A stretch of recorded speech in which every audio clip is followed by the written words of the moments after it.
Bonjour à tous et bienvenue sur Radio Diagonale, la web radio 100% rouge et blanche. On se retrouve aujourd'hui pour la causerie du match de Ligue 1 36e journée entre le Stade Malherbe de Caen et l'AS Monaco qui aura lieu ce dimanche. Avec moi aujourd'hui Nicolas. Salut Nicolas. Salut. Donc c'est ma première en tant que capitaine à la présentation, donc je compte sur toi pour être mon Enfant français. partenaire. Je compte sur toi pour être mon Milou, comme dirait Daniel Riolo, et moi je vais essayer d'être un bon Tintin, et j'espère qu'en tant que résident belge, cette image te parle. Ouais. Donc avant de passer sur Caen, on va commencer par revenir sur le dernier match d'Amiens. Vous avez l'habitude de ce petit rendez-vous, c'est les notes des auditeurs. Donc ni toi ni moi n'étions dans le débrief, mais je pense qu'on partageait globalement les remarques de nos camarades avec un match assez pauvre. C'est Kevin Endoram comme tient la meilleure note côté auditeur avec un 5,63. Il avait été replacé pour ce match en défense centrale. Est-ce que ça te semble logique? Il me semble que c'était ce qu'avaient dit à peu près nos camarades en tout cas. Ouais, il a fait un match plutôt sérieux. C'est vrai que moi je l'ai préféré dans cette position qu'au milieu. Il a pas trop pris de risques. Il a eu un jeu simple et aux côtés d'un Glick encore une fois un peu en difficulté. C'est vrai que c'était plutôt lui qui a rassuré en défense. Ouais, et qui a vraiment sauvé des situations en plus au-delà de ça, quoi. Ouais, notamment la frappe qui était consécutive au poteau de Kakuta sur la reprise. Je crois que c'est lui qui la sort et ouais, il nous a évité une belle défaite humiliante quoi. Voilà, et pour compléter le podium, mais à mon avis vraiment plus pour faire le nombre qu'autre chose, on a un Subasic à 5,33, sachant que il a quand même eu quasiment rien à faire du match. Clean sheet, hein. Ouais, clean sheet, mais il y a cette frappe de Kakuta là qui détourne, au moins le résultat est là sur la barre. Et c'est Gabriel Bosquilha qui complète le podium. On est déjà à 4,33 avec le Brésilien, qui mine de rien fait quand même un retour plutôt intéressant, en tout cas par rapport au reste de l'équipe. Ouais, moi je l'ai trouvé un peu décevant quand même. Bon, physiquement peut-être un peu aussi sur le retour, mais j'étais pas super emballé par son match, mais bon 4,33 c'est pas non plus une grosse note quoi. Ouais, c'est pas génial. Moi, c'est surtout en comparaison de Ronny Lopez et surtout de Thomas Lemar, qui lui, pour le coup, a la pire note. T'as failli dire De, Ronaldo ou quoi? hein? Non, non, j'allais dire Ronald Lemar, je crois. Lemar, lui, qui a eu 2,52, il est sur une très mauvaise pente. Je pense que beaucoup de gens l'ont aussi dans le viseur. Il commence à être habitué de ces mauvaises notes. Voilà, 2,52. Euh, je sais pas, il y a pas grand-chose à ajouter par rapport à ce qu'on disait sur lui récemment, je pense. Non, c'est dans la lignée de ses prestations très mauvaises de toute cette saison, et là ça va de mal en pis, et vivement que cette saison se termine pour lui comme pour nous, hein. Puisque c'est vrai que bon, on va voir combien on va en tirer finalement, ça sera ça le seul intérêt de cette fin de saison avec lui, Ouais, mais on bon, peut commencer à se il s'est un peu galvaudé lui-même quoi. C'est très qui dommage. qui partent et qu'il y ait toujours des clubs intéressés, je pense qu'on n'a pas vraiment de doute parce qu'il a montré assez de choses la saison dernière, mais ça sera intéressant de voir si sa valeur a quand même chuté ou pas, parce qu'à un moment donné, quand sur une aussi longue période on est aussi mauvais, à un moment donné, ça serait bizarre qu'il n'y ait pas d'impact, quoi. Ouais, à voir. Et voilà, alors est-ce qu'il y a un petit motif d'espoir? Il retrouve son club formateur ce week-end, ça je sais pas. Est-ce que c'est quelque chose qui peut éventuellement le booster? Mais voilà, ça fait longtemps, commence à faire très longtemps qu'il nous a pas sorti une bonne prestation. Ouais. Bah écoute, rien à ajouter sur ce triste 0-0 face à Amiens. Non, c'est bon un point pris qui voit Lyon nous passer devant malheureusement à la deuxième place, et finalement on a quand même profité du match nul aussi de Marseille à Angers dimanche dernier pour rester sur le podium, et ça se tient à peu de choses. Ouais, et alors justement, je vais faire un truc pas très sympa, mais je vais rebondir sur la dernière causerie. Je crois que c'est Rome qui te posait la question, est-ce que tu étais toujours confiant ou pas pour cette deuxième place? Si je te repose la question aujourd'hui, je sens que la réponse va un petit peu être différente. Je suis comme Vadim, je vois les objectifs à la baisse maintenant. Voilà. En Mais disant que on on est a passé de l'impression la qu'elle deuxième est. place et les deux coupes à troisième, ça sera pas vraiment catastrophique. Mais j'ai envie de dire, vu la situation actuelle, c'est vrai que c'est le cas, hein. Il reste 3 journées, on est au bout du rouleau. Ça peut finir en eau de boudin, et c'est vrai que que bon, la Lyon est en pleine bourre, je les vois mal lâcher des points d'ici la fin Ouais. de l'année. Il y a un petit espoir sur le match contre Nice, mais c'est chez eux. Et je les vois pas craquer dans la dernière ligne droite. Ils ont un jeu largement plus chatoyant que le nôtre, et nous, on est vraiment au fond du trou, et on en parlera aussi après, mais on a une telle liste d'absences que c'est très peu rassurant pour la deuxième place, oui. Ouais, j'ai en fait l'impression que la deuxième place c'est quasiment oublié maintenant en fait, que c'est même plus un objectif réaliste en fait. En une journée, j'ai l'impression que on a bien compris qu'on reverrait pas Lyon, à qui il reste 3 matchs plutôt simples Ouais. et qui du coup a complètement son destin en main, qui est sur une bonne dynamique et là on est vraiment à regarder dans le rétroviseur plutôt qu'à regarder dans le pare-brise quoi. Oui, c'est sûr. En plus, bon, ils ont qu'un point devant nous, mais bon, ils ont le goal average Ouais. maintenant qui est plus avantageux pour eux. Et puis surtout, c'est cet avantage psychologique qu'ils ont. Ils nous l'ont fait déjà il y a 2 ans, cette remontada, on peut l'appeler comme ça aussi. Et psychologiquement, on voit très bien, nous, les joueurs qui sont pas du tout présents. On a vu un match contre Amiens qui, bon, certes, Amiens était plutôt en forme, mais tu dois gagner ce match et ça n'a pas été fait. Et là, tu vas à Caen, qui est une équipe pas en forme également, mais tu rencontres Saint-Étienne la semaine prochaine. Donc c'est vrai que c'est pas rassurant Bah, d'ici la vu fin de comme l'année. on a joué sur les 3 derniers matchs, qui est-ce qu'on bat en ce moment, quoi? Oui, C'est aussi la question qu'on peut se. c'est ça Et la au bout vraie d'un moment, question, hein. quand les résultats s'enchaînent comme ça, le sursaut, ça devient un peu, c'est de la méthode Coué presque Mm. d'espérer, quoi. À un moment donné, là, il y a l'espoir, il faut quand même être très très optimiste pour le trouver. Oui, oui, oui. Bah, on va en chercher ce week-end en espérant que, Voilà, allez, il fasse l'objectif maintenant, tu l'as dit, c'est vraiment de s'accrocher à cette troisième place qui, avec un peu de chance, fera pas une énorme différence avec la deuxième, c'est-à-dire si l'Atlético Madrid venait à gagner l'Europa League, c'est une place qui enverrait directement en Ligue des Champions. Donc, alors je pense qu'en faisant troisième, tu gagnes quelques millions en moins qu'en faisant deuxième, mais bon, tu participes à la Ligue des Champions. Ouais, une petite différence aussi, c'est que le deuxième, je pense, ira au Trophée des Champions, vu que Paris risque de gagner youpi. la Coupe de France. Donc bon, enfin certains seront contents de pas y aller, certains le regretteront, mais voilà, à part ça, la troisième place cette année, elle en vaut quasiment une deuxième, donc ça reste un objectif valable. Oui, et pour parler de l'adversaire qui est derrière nous, donc Marseille, la qualification en finale, alors est-ce que eux, ils vont tout donner pour inscrire leur nom sur l'Europa League plutôt que d'aller chercher cette troisième place? Finalement, la qualification par la Ligue des Champions, elle passe aussi par cette victoire en Europa League. Donc, tu as le trophée et la qualification en Ligue des Champions d'une part, et de l'autre côté, tu as une lutte incertaine puisque tu es quatrième et tu sais pas si tu vas gagner cette troisième place, en plus avec tous les matchs qu'ils ont. Donc c'est vrai que enfin, j'aimerais pas être à la place des Marseillais puisque c'est un peu deux lièvres à courir en même temps. Bah ouais, alors je Et t'avoue que moi j'aimerais bien être à leur place, mais bon. oui, enfin, oui, Mais pareil, mais je veux dire dans le c'est des sens où problèmes de riches, effectivement. tu risques de tout perdre finalement Ouais, en ouais, finissant quatrième et en perdant la finale de l'Europa League.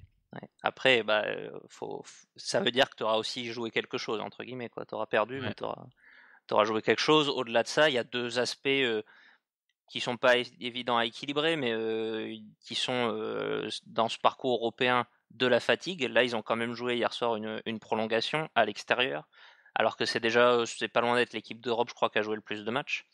Donc à voir si ça se ressent notamment là ce dimanche, ils reçoivent Nice. D'un autre côté, il y a aussi le boost moral, quoi. Donc comment ces deux facteurs-là s'équilibrent. Je sais que Rome était plutôt partisan bah, du côté dynamique et du côté voilà réussite totale. Ils réussissent tout. ils ont quand même perdu des points à Amiens, Mm. donc Angers. voilà, difficile de voir lequel va l'emporter des deux, quoi.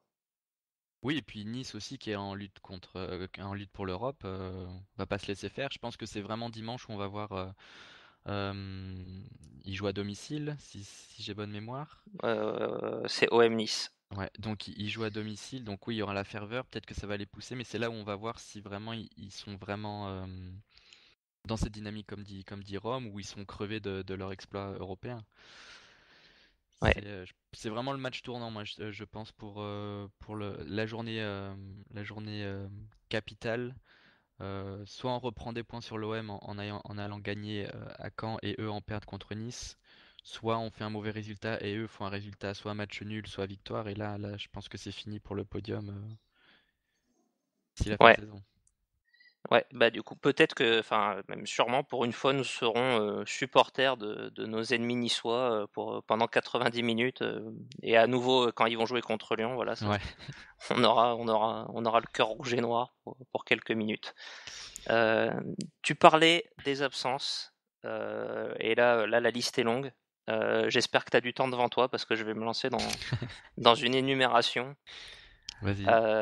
Allez, je me lance. Suspendu. Adama Diakabi, donc qui a pris un carton rouge contre Amiens l'autre jour en fin de match. Jemerson, qui avait lui pris un rouge à Guingamp, on s'en souvient, qui avait pris 2 matchs, euh, qu'on peut trouver plus ou moins sévère. On peut se poser la question. Fabinho aussi est suspendu pour une accumulation de cartons jaunes. Donc là, ça fait quand même déjà 2 titulaires et un remplaçant assez important qui sont suspendus. Et ça s'arrête pas là. On va maintenant basculer sur le communiqué médical. Alors je vais garder le meilleur pour la fin. Je commence déjà. Benaglio et Jovetic vont reprendre l'entraînement la semaine prochaine. Donc eux, on a bien compris qu'on les reverrait pas ce week-end. Et globalement, ça va être assez dur de les revoir sur cette saison, je pense. Mm. Je sais pas ce que t'en penses.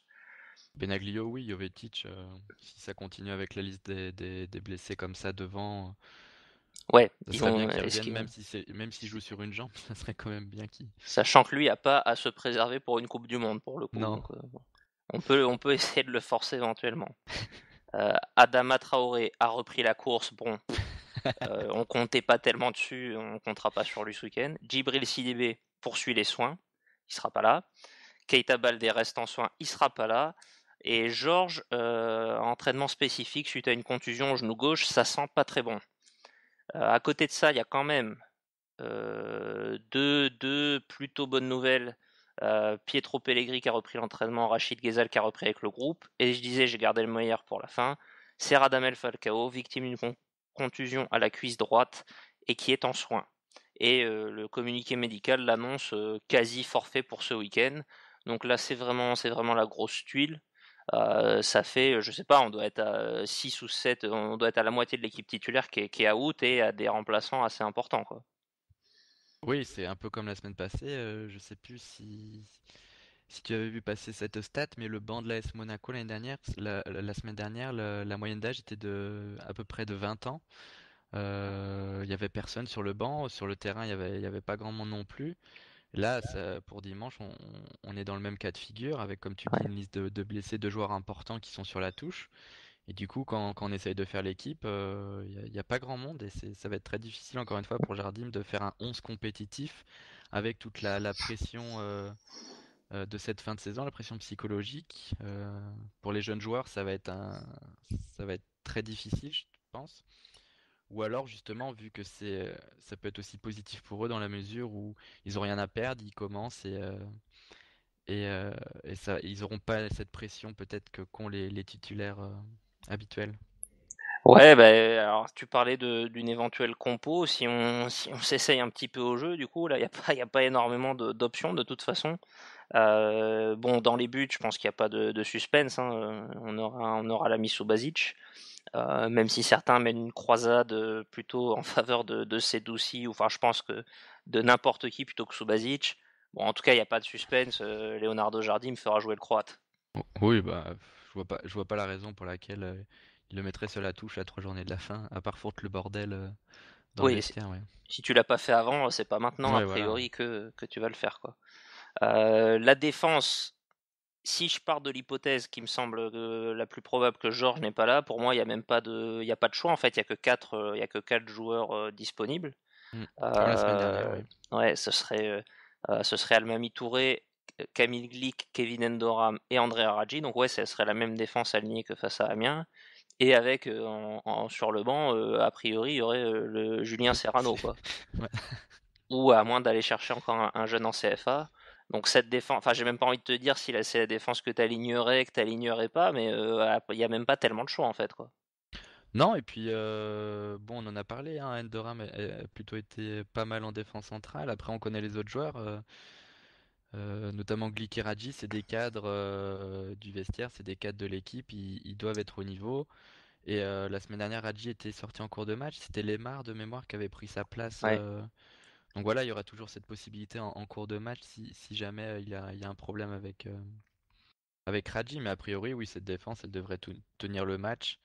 Ouais, après, au-delà du problème, je pense que c'est aussi un choix tactique pour mettre un peu un latéral un peu plus offensif, un peu plus centreur.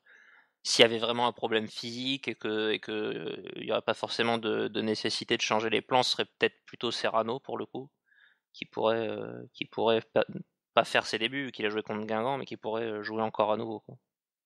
Ouais, mais je vois mal Jardim dans la situation actuelle, avec cet enchaînement de mauvais résultats, lancer un jeune comme ça pourrait le. Je sais pas, je trouve que Raji quand même a plus d'assurance que ce jeune Ah oui, non, à ce mais poste-là. c'est vraiment en cas de pépin physique, quoi, que je disais Ouais, ouais, ça. ouais. De Raji ou de n'importe quel autre des défenseurs. À ce moment-là, Raji pourrait coulisser, quoi. Mm. Le milieu à la récupération, bah, je vais te dire, il n'y a pas le choix non plus, il me semble.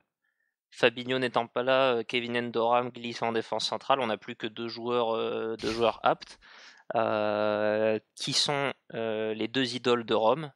Donc Joao Moutinho et Yuri Tillmans. Je pense qu'il va s'arracher les cheveux devant le match. Mais voilà, quoi qu'on pense de ces deux joueurs, là, il n'y a pas tellement de choix non plus. Je sais pas ce qu'on pourrait inventer d'autre. Bah oui, je vois pas non plus d'autres solutions. Euh, Après, oui, faire jouer ces deux joueurs à leur poste, finalement, c'est Ouais. c'est déjà bien. Bon, Ouais, tu peux réimaginer un Lemar redescendre sur ce poste-là, mais est-ce que tu aurais plus d'assurance finalement? Lemar est tellement mauvais déjà Hmm. dans ses meilleures dispositions que le changer de poste et le descendre dans une telle position, pour moi, ça serait quand même assez suicidaire. Surtout qu'il est pas très physique au contact ou au combat. Et quand même, Tillman, offre plus de sérénité, on va dire, à ce niveau-là. Malgré ses nombreux défauts Ouais, ouais. que je vais bien comprendre, mais bon. Ah, Il a tu quand même plus défends, l'habitude de jouer dans cette position. tu défends l'ancien bruxellois, ça, j'admire cette constance. Et du coup, pour finir, le quatuor offensif, qui est le plus déplumé, pour le coup, parce qu'on a aucun attaquant de pointe valide dans Ouais. vraiment le groupe professionnel. Et là, on Euh, pense à Guido Carillo, là. Moi, même pas, j'ai même pas pensé, tu vois. Non? Et on a comme seul attaquant a priori de métier le jeune Moussa Sylla. Petit doute sur Pellegrini, comme je le disais, mais il a repris l'entraînement, je l'imagine mal, en tout cas dans un rôle de titulaire, peut-être en bout de banc, on verra. Mais pour moi, on Il a peut une pub. compter là que sur Moussa Sylla. Ouais, il a une pubalgie, hein, pubalgie, c'est souvent chiant à revenir. Ouais. Je pense pas que le staff va prendre un risque quelconque avec ce joueur. Bah, ouais, je pense que, en tout cas, dans une équipe qui tourne et avec des joueurs disponibles, je pense qu'il n'y aurait eu aucune prise de risque et on l'aurait revu pour la préparation. Est-ce que, vu les circonstances, on peut le forcer un petit peu? Je sais pas. Sachant que c'est pas non plus un joueur qui a beaucoup prouvé, c'est un joueur qui est arrivé, qui est encore jeune. Est-ce que ça vaut le coup, quoi? Oui, c'est ça pour moi.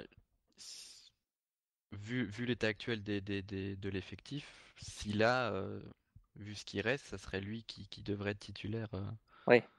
devrait débuter. Ses deux entrées n'ont pas été non plus très mauvaises. On voit qu'il a quand même de la qualité, etc. Même si c'est léger pour la Ligue 1, mais on peut pas faire autrement. On va pas commencer le match à 10.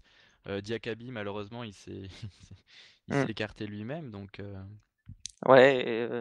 Bon, allez, il y avait la carotte aussi que disait Rome, d'être le plus jeune buteur de l'histoire de la SM, qui peut éventuellement le motiver, le jeune Pellegrini.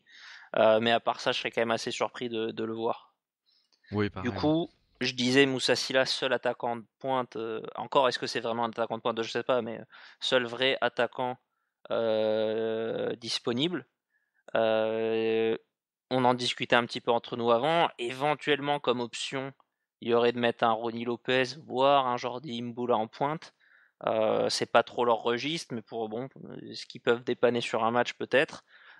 Toi, tu serais plutôt de quelle école dans ce cas-là? Ben, c'est vrai que là, donc comme tu viens de le dire, on en parlait un peu. C'est vrai qu'un 4-4-2 avec Bosquilla et Lemar sur les côtés et Lopez et Silla devant, avec Lopez plutôt en soutien de Silla, ça pourrait être une option, puisque le Lemar S'il a seul en pointe, à mon avis, il va avoir du mal quand même, puisque la défense de Caen, c'est quand même assez costaud en termes physiques, et c'est pas un joueur qui fait 1m 90 et 80 kilos non plus.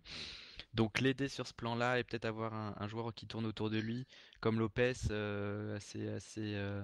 assez dynamique, et donc replacer Lemar sur un côté, Bosquilla aussi sur un côté, ça pourrait le faire. C'est vrai que c'est une option assez envisageable. Maintenant à voir, parce que c'est vrai que du côté gauche, tu aurais Radji arrière gauche, donc au niveau des latéraux, tu peut-être pas la même, allez, le même jeu à droite qu'à gauche, mais bon, ça peut être tenté. Ouais, voilà, bah tu citais quatre joueurs là pour faire le quatuor offensif. Du coup, Bosquilla, Lemar, Lopez, Silla. Moi, je vais partir sur le même. Peut-être pas forcément en 4-4-2, à voir, ça c'est à réfléchir. Mais à la limite, c'est pas idiot. Donc pourquoi pas le faire comme ça. Il y a deux joueurs, à mon avis, qui peuvent éventuellement bousculer un peu cette hiérarchie. Ce serait Rachid Ghezal qui revient d'indisponibilité, et Jordi Mboula qui a fait une entrée aussi lors du dernier match contre Amiens. Les deux sont a priori aptes. Est-ce que tu penses qu'ils peuvent avoir une carte à jouer sur ce match? Rachid Ghezal, oui, s'il est là, le communiqué médical indique qu'il a repris avec le groupe. Alors est-ce qu'il va être dans le groupe? Est-ce que ça on le sait pas encore, mais bon, c'est Hmm. vrai que s'il est sur la feuille enfin dans le groupe, il passerait devant Bosquilla notamment, oui. Ouais, tu penses? Moi, Je je pense. pense, oui. Bosquilla, comme on a dit, qui a fait un match plutôt correct, sans être exceptionnel, vu que Rachid Ghezal n'a jamais non plus montré grand-chose à Monaco. Je verrais un petit avantage à Bosquilla de mon côté. Mais bon, voilà, c'est comme je disais, c'est plutôt l'histoire de mettre un peu de doute et un peu de compétitivité et de concurrence. Et c'est aussi, a priori, les deux joueurs sur lesquels on pourra éventuellement espérer sur le banc, quoi. Mm. Et au-delà de ça, bah je pense qu'il va falloir compléter avec des jeunes de la CFA. Alors qui, franchement, j'en ai strictement aucune idée. On verra le groupe va tomber probablement samedi dans la journée. Mais là, de toute façon, en termes je pense qu'on n'est pas beaucoup plus que 13 ou 14 joueurs disponibles là, dans tous ceux qu'on a cités. Ah oui, là c'est vraiment racler les fonds de tiroir Donc voilà, il y aura pour faire. probablement des jeunes qui vont peut-être du Bon Giovanni qui sera encore, je crois qu'il était dans le groupe récemment, qui est pas rentré, mais qui était peut-être même pas sur le banc, mais qui a été dans le groupe. Au-delà de ça, voilà, nous on suit pas tellement les jeunes, la CFA, donc on n'a pas forcément cette vision-là, mais je pense qu'il y aura deux ou trois au moins jeunes joueurs qui viendront compléter le groupe, qui a priori auront pas un rôle à jouer, mais bon, qui pourront prendre un petit peu d'expérience. Qui feront le nombre. Et du coup, tu avais commencé à nous parler un petit peu de Caen tout à l'heure. Qu'est-ce que tu as regardé un peu plus que moi cette équipe? Tu t'es penché sur eux. Qu'est-ce que tu peux nous dire du coup sur cet adversaire? Bah, ils sont dans une mauvaise phase, hein, comme nous. Ils restent sur 7 matchs sans victoire consécutive, dont 5 défaites. La semaine dernière, ils sont allés perdre à 3, qui est en lutte pour le maintien et qui est derrière eux. Ils sont 15e du classement avec 37 points. Donc ils ont juste 5 points d'avance sur 3 et Lille, qui sont respectivement 18e et 19e. Sur la phase retour, c'est que 13 points pris en 16 matchs, qui représente le 18e bilan de Ligue 1. Et oui, en gros, donc ils sont vraiment sur une mauvaise phase. Au niveau de l'effectif, il y a juste Santini qui est à souligner, donc l'attaquant qui a quand même mis 10 buts. L'année dernière aussi, il avait fait une bonne saison. C'est un attaquant quand même assez actif et qui gêne les défenses, donc toujours à faire attention. Mais bon, c'est vrai qu'ils sont vraiment pas dans une bonne dynamique. Donc allez, grand On, espoir quand même de voir la SM disposer de cette équipe on en peut grande mentionner difficulté. notre joueur sous contrat aussi, Youssef Aïd Benasser, qui est revenu, je crois, de blessure récemment et qui, si j'ai bien compris, devrait être apte pour ce match. Il y a rien enfin, il n'y a pas de clause l'empêchant de jouer, donc ce sera peut-être, pour une fois là, on aurait bien aimé qu'il soit dans notre camp vu les absences, je pense, mais ça pourrait être Mm. un des joueurs à surveiller avec attention, avec curiosité aussi. Ouais. Et du coup, pour refaire un petit peu d'historique récent sur ce duel entre Monaco et Caen, on les a déjà joués deux fois cette saison. Deux fois 2-0 à la maison, donc en championnat et en Coupe de la Ligue. ont pas des matchs qui ont particulièrement laissé de grands souvenirs, je pense, de ton Non. côté. Non, juste la victoire en championnat, donc on sortait d'une série de 4 matchs sans victoire, toutes compétitions confondues, et ouais, ça avait été une victoire poussive avec un but de Baldé et un autre de Falcao. Mais donc voilà, c'est un peu un parallèle assez intéressant, puisque là aussi Ouais, on est dans une phase assez négative. Donc pourquoi pas se refaire la cerise encore une fois contre Caen? on est dans le dur et on a ni Falcao ni Baldé cette fois, donc c'est ça, va falloir trouver des garçons pour mettre les buts. Donc voilà, déjà 2 victoires cette année, ça serait bien de pouvoir faire ce qu'en basket on appelle un sweep, donc gagner tous les matchs face au Stade Malherbe de Caen. Ça nous ferait beaucoup de bien. Juste mentionner aussi la saison dernière en fin de championnat, on avait été gagné 3-0 à Malherbe au Stade d'Ornano. C'était un match assez important dans le sprint de finale. Alors je sais plus exactement quelle journée c'était, mais je pense que c'était Au dans mois les de 5 mars. à, Ouais. 5 à 8 dernières journées. Ouais. C'était un match qu'on avait vraiment maîtrisé. C'était le genre de match qui nous faisait sentir qu'on était en très bonne voie, qu'on était en maîtrise sur cette fin de saison. C'était un match où Mbappé notamment avait été acclamé par Dornano. Je pense que tout le monde s'en souvient. Il avait mis un doublé. Donc voilà, un historique là récent qui est quand même plutôt positif face à cet adversaire-là. Mhm. Qu'il le reste. Ouais, et on va essayer bah, qu'il le reste, comme tu dis. Le match, donc, il aura lieu ce dimanche à 17h. C'est pas le match phare de 17h, comme tu me le faisais remarquer avant, puisque ça sera un multiplex, donc il n'y a pas de match ce samedi, en fait, en Ligue 1. C'est la mémoire de Furiani, c'est ça? Oui. Donc des incidents de Furiani en 92. Donc il y aura au moins, je sais pas, 6 ou 7 matchs en même temps que Monaco, que ce camp Monaco. Donc bon, ce qui nous changera pas forcément grand-chose. Il faudra trouver le bon canal beIN Sport. Au niveau de C'est nos, Beansport Max 4, je pense que j'ai vu sur le site de la LFP. voilà, ok, bah très bien. Nos adversaires directs donc pour le podium, Lyon jouera un petit peu plus tôt, ils joueront à 16h30, donc il n'y aura pas un impact très important, je pense, d'un point de vue mental, dans le sens où je pense que les joueurs des deux clubs hein, vont complètement se couper de ce qui se passe sur l'autre terrain. Donc ils joueront à 16h30, ils reçoivent 3, un match qui apparaît quand même largement à leur portée. Et l'OM, on en parlait avant, ils recevront Nice. Eux, ce sera ce dimanche à 21h05. C'est un bon présage pour eux, c'est l'horaire Europa League, donc peut-être que ça va les aider. Et donc eux sauront déjà ce qu'a fait Lyon et ce qu'ont fait Lyon et Monaco. Donc voilà, c'est l'opportunité de leur mettre la pression, oui ou non, parce que dans tous les cas, ils auront besoin de gagner, quoi. Donc, je suis pas sûr que ça fasse une énorme différence. Au moins, ils pourront pas nous passer devant avant qu'on joue. C'est plutôt bon à prendre, je pense, Oui. dans ce sens-là, on va dire. Mm. Euh, voilà. Le débrief s'en suivra de notre côté, pas en live. Vous l'aurez, je pense, à disposition au plus tôt dans la soirée de dimanche, sur nos plateformes habituelles, donc notre site internet radio-diagonale.fr, sur notre chaîne YouTube. N'hésitez pas à vous abonner et à laisser des petits pouces bleus sur toutes nos émissions. Euh, Vous communiquez aussi nos réseaux sociaux, vous rappelez notre présence sur Twitter et Facebook. N'hésitez pas à aller nous suivre là aussi pour être au courant de nos émissions et de nos différentes actualités.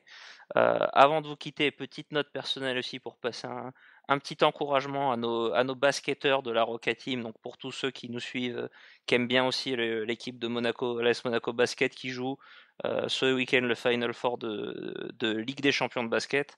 Donc c'est un peu un équivalent de l'Europa League, hein, malgré son nom, et qui joue. Alors nous là on est en train d'enregistrer, on est vendredi soir, donc ils vont jouer là d'ici quelques minutes la demi-finale. Vous aurez déjà le résultat, je pense, quand vous écouterez notre causerie. Mais voilà, on espère aussi un trophée de ce côté-là. Ça reste Monaco, ça porte le même nom, même si je pense qu'il n'y a pas trop de lien entre les deux. Donc voilà, moi je fais un petit salut. Je sais pas qui s'y associe dans la rédaction, mais Je m'y on associe. espère, voilà, on espère Allez. que ça va bien marcher aussi de ce côté-là. Nico, je pense qu'on a fait le tour. Je sais pas si tu veux ajouter quelque chose. Non, je pense que ouais, on a fait le tour. Eh ben c'est super, on a fait le tour. On vous souhaite du coup un bon week-end, un bon match, et à bientôt sur les antennes de Radio Diagonale et Dagemunegu. Et bisous.